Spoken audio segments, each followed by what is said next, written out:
one of us is a big optimist, and one of them is more skeptical. So spoiler alert. I guess you are the more skeptical one than me. Oh yeah. I'm the senior skeptic at Nosby. That's my title.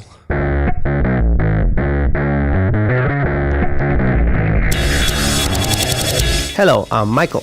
I'm Radek. And this is The Podcast, a sounding board for interesting ideas and insights. We discuss books we read and want to share with you, as well as technology and productivity, which is what we do by day, working on our app, Nosby.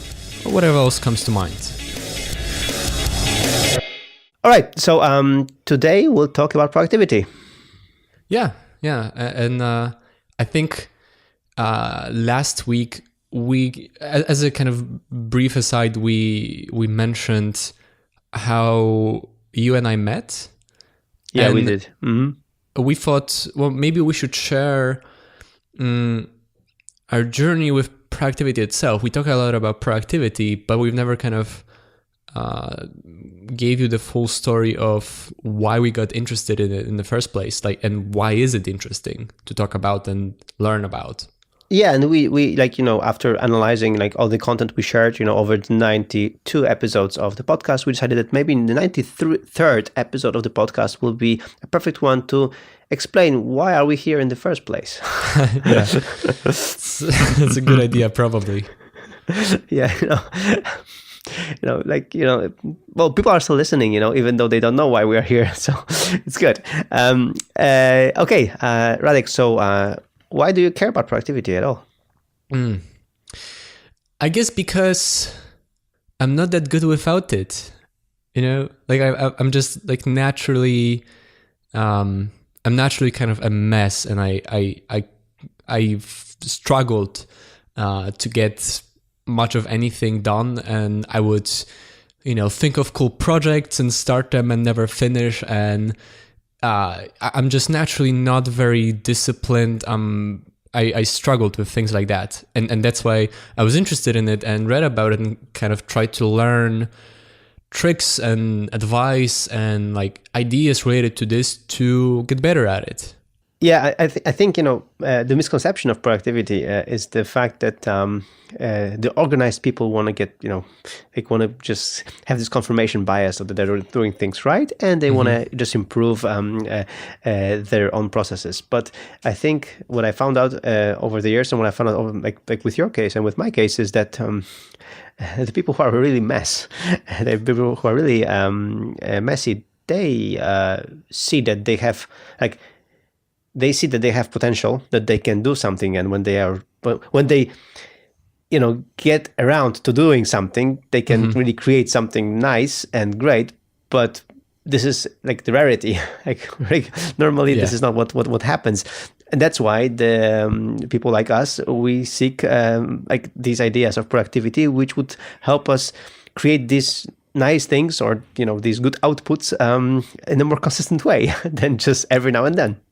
Yeah, I get a sense, and maybe this is just I'm telling this to myself, and this is just self-serving, but I get a sense that you probably shouldn't. You should listen to advice about productivity, not from people who are naturally productive and kind of naturally high achievers, but from people who are a mess. And because if someone doesn't struggle and didn't have to learn much, then they can say things they do but don't necessarily contribute to their productivity. But someone who saw a lot of improvement through stuff like that, I think those are the people who actually have advice to share. But again, take it with a grain of salt, because this is very self-serving to say. Yeah, true. So let's start how we, so we were a mess. I was a mess as well when I started, being interested in this. So, okay, you were a mess. What happened? Well, at one point, I kind of decided that I want to be less of a mess. And actually, when we discussed the magic spreadsheet and the data tracking thing, it's funny because it's such a very nerdy thing. It's not like the first thing to go to, but it was like my first idea. Like this is where I started. So that was the first thing I created along my journey, and that was like almost 7 years ago. And I started reading more about this. There was this Polish blog. I don't remember its name, and in retrospect, it probably wasn't that good anyway. But I just like I started seeking stuff like that, and I learned a few things. But I think that the biggest single, I guess, jump in my understanding of productivity and my kind of being interested in this field and reading about productivity tips and tricks and advice was you. Really? Yeah, the Productive magazine. Huh. We're shutting it down now. Like we're giving up on it. But Yeah. it's also kind of a shame, because if not for it, I wouldn't know about you probably. Like because you did this, and through Jason Fried and 30 Signals, I mentioned that part of the story. I came across Practicality magazine, and like I mentioned, I think last week, that was just at the time. That was 2011 when I felt like I needed this, and I was on vacations, but the kind of vacations where I would just do nothing for a week. So I read up a lot of stuff from Practicality magazine, printed most of the issues that were available at the time, and learned a lot from it. A lot of tips and tricks and advice that I kind of experimented with over the next many months, the next year. And one of the things that I got from it, or maybe I knew about it before. I don't remember anymore. But Pomodoro technique was one of the obvious things that I learned and actually found really useful to maintaining my focus. Just having these regular breaks, I found it tremendously helpful, because like again, naturally I'm a mess and I would just lose focus very quickly, and this helped me. And I think in 2011 still, I started experimenting with this. I started building a prototype for my own app for the Mac. That would be a Pomodoro timer, because I tried a bunch of things that were out there and I found them annoying. They lacked a few things that made it so that it didn't really work for me, right? And so at that point already, I started having my own ideas for kind of mind tricks to like optimize my productivity like that, because I noticed that the problem with having a simple time, like a kitchen timer for Pomodoro, is that the time runs out, but I'm just focused on this little thing and I just want to finish it first, but then I forget I was supposed to take a break, right? Mm-hmm. And so that's why I came up with these ideas to design an app that would work in a certain way, that would remind me, oh, you're about, the time is about to run out. And then when it does, it's just like a big screen that like covers your monitor, so that it forces you to take a break. It makes sure you don't forget that you're supposed to take a break, right? Yeah. And so then I built this up, and that was 2012. And on June the 7th, I released it. That was kind of my first real app, my first kind of real product, and not just like, I've built a lot of things before, but just like little side projects that went nowhere. So that was my first thing. And then the rest of the story, because at that point I was trying to figure out how to make a back on the app, and I knew about you because of Practicality magazine.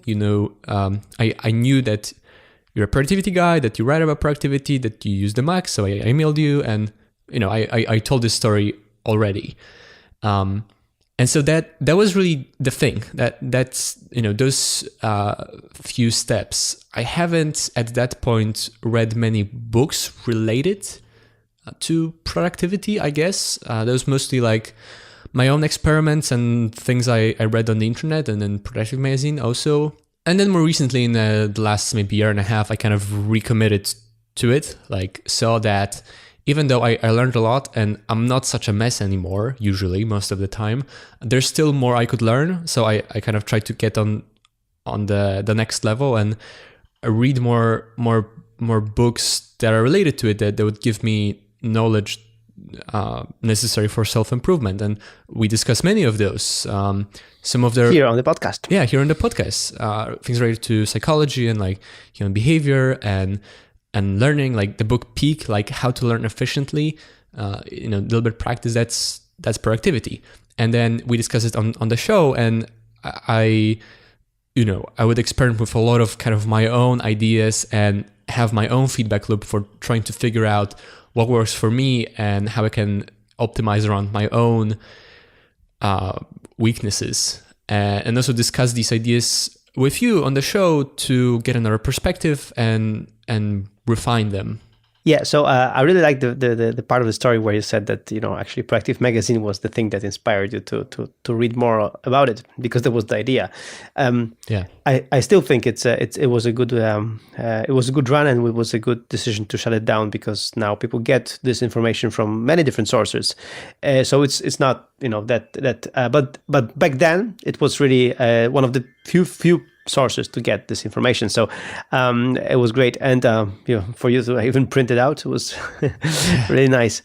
And for me, it was the same thing. I was a mess. I started with studying books when I was in college. I was studying Stephen Covey's 7 Habits of Most Effective People, and then First Things First. There were the 2 books that I really liked, but they were for me too much of a high level thinking. When I was in college, I wasn't really figuring out my 5-year plan or whatever. I didn't know what I'm going to do with my life. So, when you don't know what you're going to do with your life, having these visions and stuff is like really not fruitful.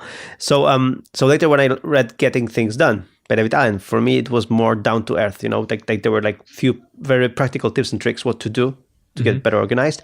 And for me as a college student, I wanted to get through college. So that was really more helpful.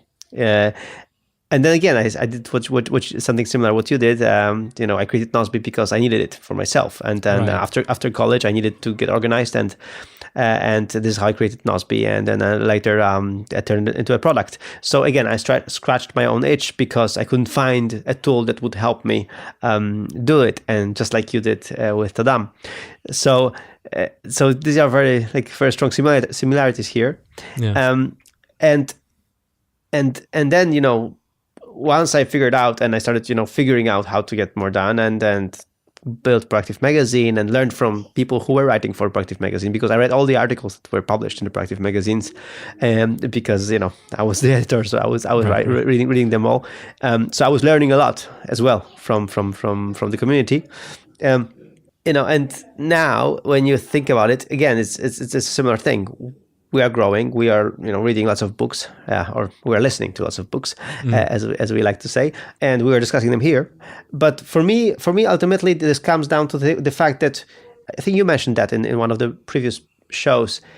It comes down to you can have these hacks, these tricks that you can trick yourself. Like, we are a mess, so there are tricks that to get this mess a little bit less messy. To get this right. And I think that this is the most appealing part for us. It's not about turning ourselves into robots that are just so effective and so productive that we're just that we're gonna just turn into industrial age, widget cranking robots. Yeah, it's more of a fact that we can influence our habits, morning routines. We discussed them. All these things we can change them, and in this way we can have, as I mentioned in the beginning, more time for our creative output, for our creative work, and give more, right? Yeah. That's definitely what I think. Productivity is mostly about. For me, it's mostly about the monkey brain optimizations, right? You notice your flaws and weaknesses that are inherent to the nature of being human, and you optimize around that. Not just try to just do it, but to live in the constraints that you have, and right, and use them, right, and work with them to squeeze what you can, and not just try to do more by pushing yourself to the limits until you break. Yeah, that's definitely true. So what I like about this, about what happened here is that once you figure something out, you want to share with people. You know, want to share what worked for you. Like this is what happened with us when we lost weight. You know, when we Right. figured out, there's this book, How We Get Fat, and then there are ways to actually consistently eat something that helps you lose weight and not get it back. Right. And the same happens, right now in our Northern reunions, where we share our productivity tips. And I think we want to share them because we want to show the rest of the world what works for us. And then we assume it doesn't work for everyone, but might work for someone, And if somebody finds this nugget of information, or this this something, then they might be happier. Yeah, that's the hope, that we're doing this partly just for the fun of it and to get better at it ourselves. There's this phrase which I think is completely true, that the best way of learning is to teach. Yeah. But we hope that it's actually useful. Yeah, and what is really important also to understand is that we are not striving for perfection, and we'll never be perfect, and we'll be always humans. We'll be always flawed. Mm-hmm. But learning these tricks, learning these tips, makes us more prone to doing good things. And it's like when people have. People buy things. People buy devices. Like they buy like an iPhone or iPad or whatever, like Mm-hmm. kitchen appliances. Very rarely we study the user manual for them. So what happens is that we just use a fraction of the features that these devices have. Like when they start using Nozbe, they very rarely watch the tutorial, to really learn more about it. And then we get so many emails from people saying, Nozbe doesn't have that. Well, actually it does. If you just look at this tutorial, you would see how this works.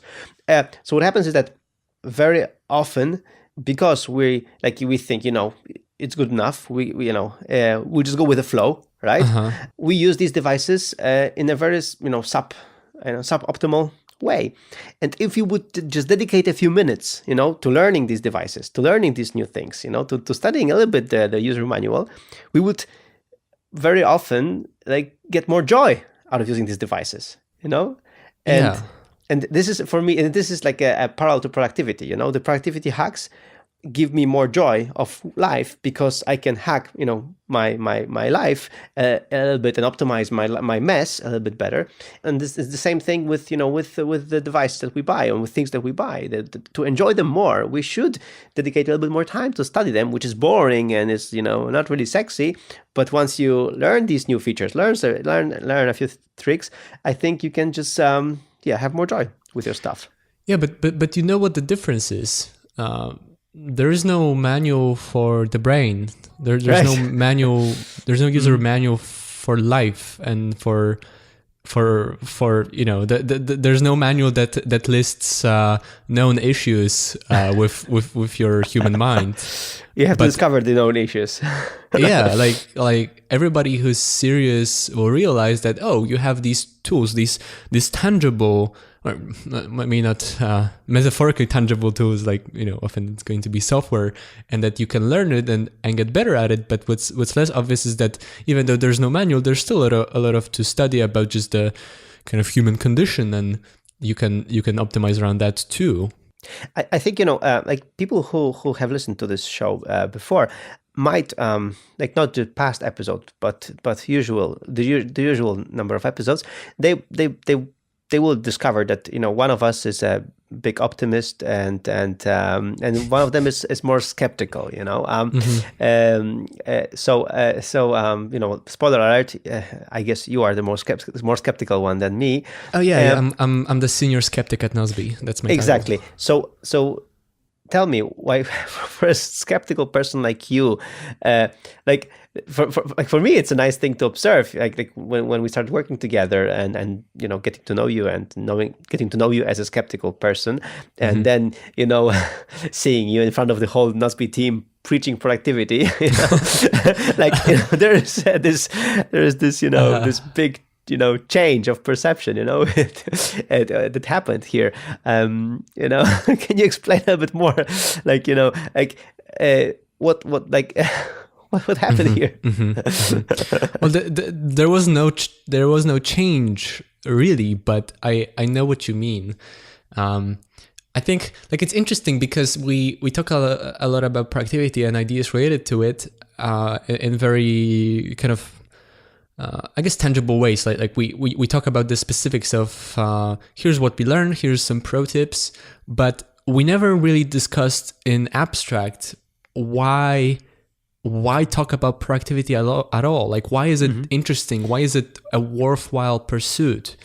Yeah, because a lot of people seem to think that it's all bullshit, right? Yeah. And that's why I imagine why you could be surprised that this is something I'd be interested in and be so keen to study, being a skeptic that I am. Let me guess. So I think what really turned the page for you was the fact that you read some of the books, like more books thanks to audiobooks again, and you started applying some of the things from these books. Well, no, that was way before audiobooks, but yeah, read things on the internet. Yeah, but anyway, you read some of that stuff, and you just like we gave this analogy with dieting. Like dieting is gonna generally a bullshit thing, there are so many concepts and so many diets that will make you slim in one day that you just it's crazy stuff. So I think for you, especially as an engineer and a person who thinks very rationally and a geek, for you, I think what caught your attention was the fact that some of the stuff you applied and it just worked. And then you were huh, so it does actually work, not everything, but you just saw that you would apply that and you would get tangible change in behavior, tangible change in output and whatever, but tangible change.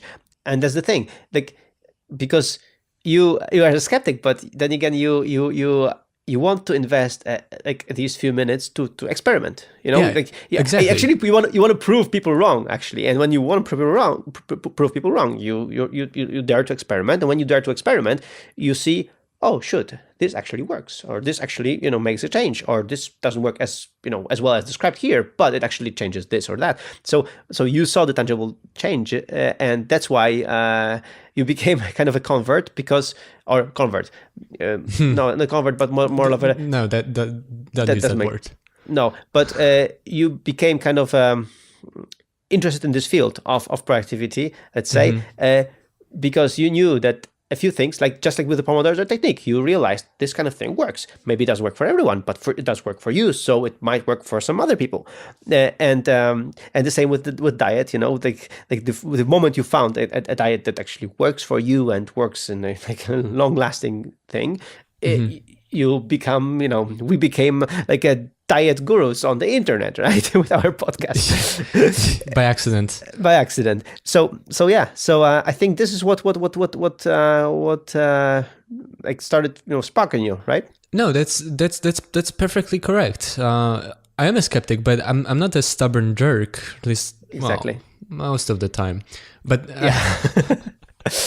no, but the point is, it's easy to experiment, right? So you might be a skeptic, but when something is easy to try and see, why not do it? And especially when you need that, when you're perhaps not desperate, but almost that, you need help with this, so you're willing to try, and then you try a couple of things and some of them seem to work, right? And obviously it's easy to get fooled by these things, confirmation bias and all, but still, I mean, that's even better if you're a skeptic, because if you don't expect something to work and exactly. It seems that it does work, then to treat it a bit more seriously, right? Yeah, right. And then over time, as I kind of learned more and more about it and kind of understood it on a deeper level, I came to the conclusion that it's not that the field of kind of the pursuit of productivity is BS, but it's all about appearances. It's all about a lot of things that exist in this field that are bullshit. And I'll get back to that. But as for me, well, I suppose the problem is that you have to experiment with this empirically. Like, Yeah. it's something that's very difficult to study in a very like serious scientific way. So there are very few, to my knowledge, kind of real scientific studies about a lot of the things we talk about. They're not well studied, and they're also not well studied because they're very difficult to measure, right? There are lots of variables that it's hard to, yeah. Mhm. Yeah, because you have to study it in the real world. It's difficult to make it controlled.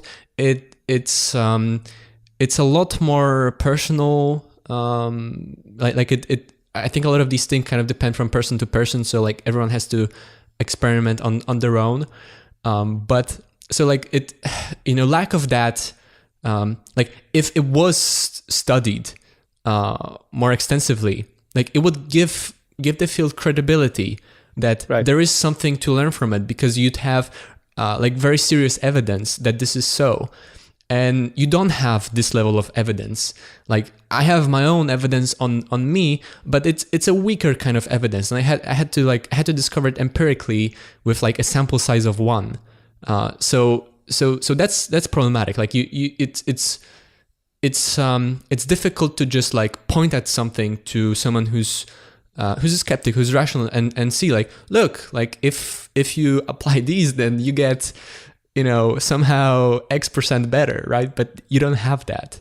Yeah, but the thing is that, especially with productivity, I think this is really, as we have discovered, we have different personalities, different habits, different ways of approaching life, and it's like this universal truth. When you wake up, at 5 a.m., you're going to be more productive or something, or like a sample of 1 is good. I mean, the thing is that it's not, if you give an example of something and you test it on yourself and it works for you, then sharing this, extends the sample, because some people will try it, some people will not like it, or this won't work for them, and it's fine. But for some people, it will work.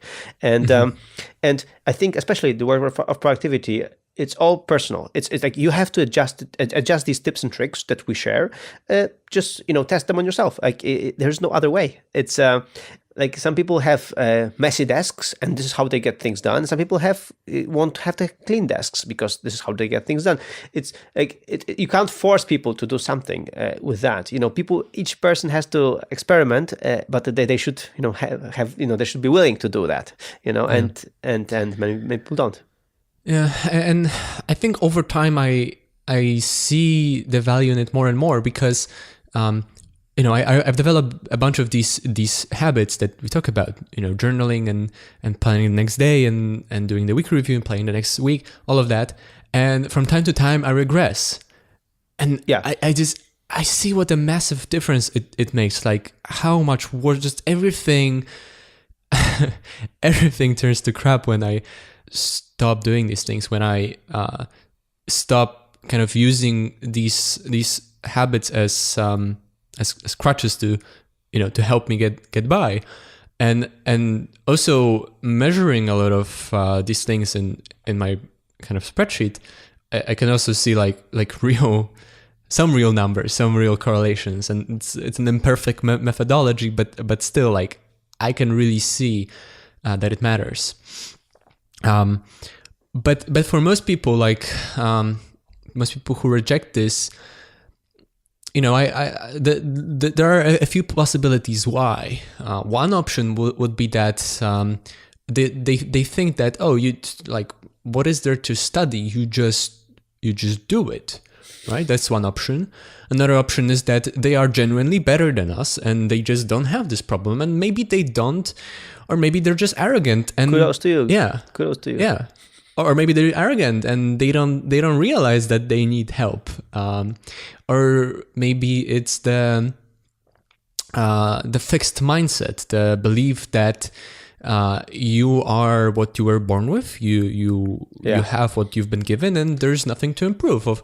Or maybe there is something to improve, but it's like in intangible real world skills. Like you can get better at, I don't know, programming the more you do programming, right? But this kind of field of productivity, of like being more efficient with your work, making better decisions, staying more focused, just doing better quality work overall, self-improvement, that's the kind of field that is just, it goes down to talent.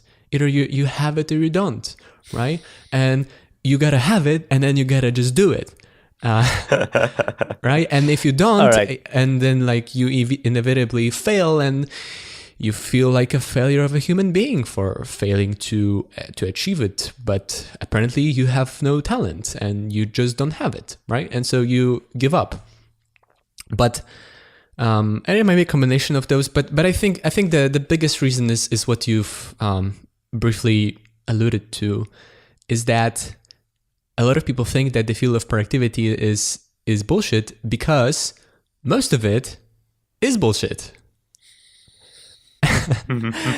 And you're right that it's just like with dieting, right? Like you open up a newspaper, a magazine, you browse the internet without an ad blocker, or you visit a physical bookstore, and it's just, or turn on the TV, I forgot those exist, and it's just like filled with these materials about dieting, these get thin quick schemes.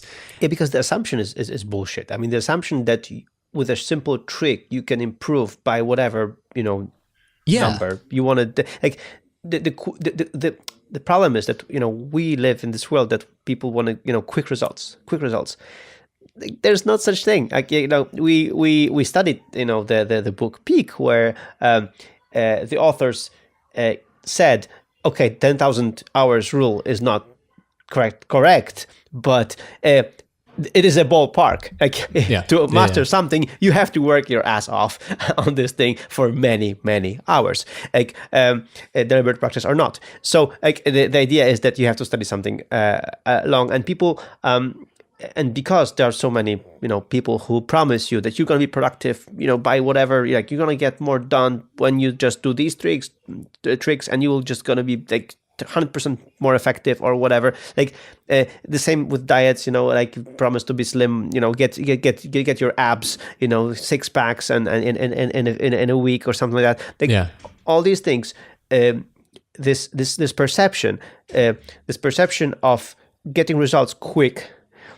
Creates these charlatans, these people who are promising these bullshit things, and this is what people see when they think about productivity. They don't see they don't see us trying to get to our morning routine and spending half a year and failing every morning and trying to get the morning routine right, like what happened to me last year. When it took me half a year to develop my morning routine, and it's still not perfect, and so it's not like I'm going to change it in a week or a few days, and the same with weekly review, as you said, weekly review. Every week you have to show up and do the review, and many weeks you just skip your weekly review, and then you feel like shit, and then you have to just do it all over again. So this promise of quick results creates this BS thing related to productivity, and I don't like this. And especially what we also discussed on the show before, that you have to change, like you cannot change everything at once. You have to go step by step. Yeah, but and look, any rational skeptical person notices it immediately. Like you see all the things about dieting, these, get thin quickly, and like your BS detector goes through the roof. Like you immediately notice this is worthless. This is useless crap that's not designed to teach you anything. That's designed to, get attention of gullible, desperate people and make as much money as possible. That's the only reason for this to exist. You notice it, and you immediately write off the whole idea of learning about dieting and nutrition and stuff like that as worthless, because the things that are the most visible in the field are the things that are useless, because the things that are not useless are more difficult.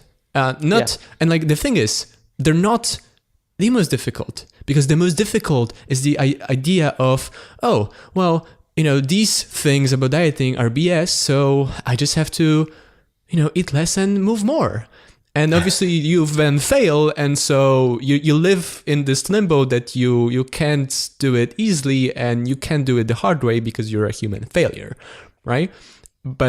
And you write off the possibility that even though it's the minority and it's not easily visible because it requires you to do work and not just work, but extended periods of work. You have to really invest it, and not just something you really struggle with for a week or two to get perfect results. That just drowns, right? And you don't see it. But then, like, obviously the two of us know that that's not the case. We, eventually I discovered the book that you've read, I think a year or two earlier, the book, Why We Get Fat, or whatever. I think Why We Get Fat is the title. Mm-hmm. And, whatever the, slight controversies about the book might be, however imperfect, it's hard to, it's difficult to deny the empirical experience both of us had, which is like, look, I've tracked my weight for 7 years and I couldn't control it. It went up and down and up and down and up and down, and I didn't know why. I couldn't do anything about it. It was never stable. It was way higher than it is now. I was always either slightly overweight or on the verge of it. And then I read the book. I learned a lot of new things that I didn't know about. I got a deeper understanding of, fat metabolism and stuff like that, and a strategy that's not easy, but that's not difficult, that doesn't require me to be this disciplined, perfect person. And within like a few months, lost 15 kilograms, achieved my perfect weight. And for more than a year, it's been stable. Like that's the kind of thing I'm talking about. Not easy, but not impossible, not requiring you to be perfect. That's exactly the thing we want to talk about with proactivity. You don't just do it, right? You're flawed. You're imperfect. I'm sorry, Mike. I hate to break it to you, but you're flawed, and you need these mind tricks. Yeah, you need these hacks. You need these ideas and tools, and you need to iterate. And it's not going to be super easy. It's going to take work and investment, but it doesn't require you to just do it with the perfect discipline. I'm going to give you a different example. I have a skin condition. Mm-hmm. It's genetic, and I have this. My mom has this. My brother has this, and we had a problem that our child also had a very strong skin condition when she was born. The middle one, Emilia, she got like very strong thing. We went to a doctor, and this doctor said, you shouldn't drink milk, because milk is bad for you, because milk comes from the cow. It's from a different mammal. And anyway, you have teeth, and no mammal on this planet, when they have teeth, they drink milk. And we are the only ones that do that. So milk is bad for you. And when you stop drinking milk, it's going to work miracles for you. I thought, this lady, like doctor, she's out of her mind. She's just crazy, right? But I thought, okay, I right now have some serious skin condition. My child has some serious skin condition. Okay, maybe this lady is crazy, but okay, let's try. Like whatever, let's try for a month not to drink milk and not to have any dairy products that come from the cow. Right. Just for a month. Let's just do a try. I mean, what I'm not going to die. So let's just do that, right? And we learned about some different ways to get more calcium, and drink other milk-like products like like whatever rice milk, which isn't milk, just a rice drink, or almond drinks and things like that. And for a month we tried, and suddenly our skin condition, like mine, almost went away. Like it just cured by itself, which never happened before. The same happened for our child. So we knew, okay, drinking milk is bad for us. I'm not saying that everybody that should stop drinking milk right now or whatever. Like I'm just saying I tried on myself, and I see it worked for my body, so it's fine. Now we don't drink milk anymore, and we do different things. But we dared to try this. We even though we thought it was a crazy idea, we tried. We didn't change anything else. We just tried that, and we saw improvements on our skin, and we thought, okay. I mean, there is a relationship here. Like if it wasn't before, so now it works. And now after years of not drinking milk, I can see that I can control my skin condition with that a lot better. So, but what I'm saying is this, that and I'm trying to not to just tell you because you know that, but to everyone else listening. Like dare to try things, dare to try productivity tips and tricks, like dare to try something, and see if it works for you. If it doesn't, it's fine. Like when we shared with our team, we listen to audiobooks. Many people say, no, they don't work for me. Yeah. It's fine. You don't have to read audiobooks. It's not like, you have to do it. It's the only way to go. We're just saying it works for us. Thanks to the audiobooks, we learn new things and whatever. So, and we already discussed this. And we worked wonders. Yeah. Yeah, and so just but the thing is that have the courage, #courage, and try things on yourself. Learn like new thing. One thing. Just something, and see if it works. If it doesn't, it's fine. It was also a good experiment. Okay, this doesn't work for me. It's okay. But do it. Even if you're skeptical, even if you're like when I was with this lady doctor, I was like, she is crazy, but let's try, what can go wrong? I'm not going to die. So this is the same thing, dare to try, dare to experiment. And when you do, and when you see progress in some fields and some improvements and some things that work for you, then you're hacking your body and hacking your world and hopefully, leading to a better life. Yeah. And that's what I hope we're doing, right? But you really have to see past the appearances, because again, most of the productivity field is total BS. It's just filled with charlatans. And why? Because just with like dieting, everybody wants this. Everybody wants to be better, like better human beings, and achieve more and get a raise and impress their boss and their coworkers, right? And not necessarily put in work. But, when they do, they try and fail because they just try to push themselves to the limit, and that doesn't work either. And so, like, it's just filled with, I don't know, like motivational speakers, like stuff like that. There's even this... shortcuts. People just want shortcuts, right? Yeah. And again, it's easy to see that, most of this is useless. But it doesn't mean that all of it is useless. And... there is this phrase, personal development, right? Which is like when I talk productivity, I mean things like that too, right? Another way, the way I would say it is self-improvement. And why would I say self-improvement? Because the phrase personal development has been burnt, right, by charlatans. Yeah.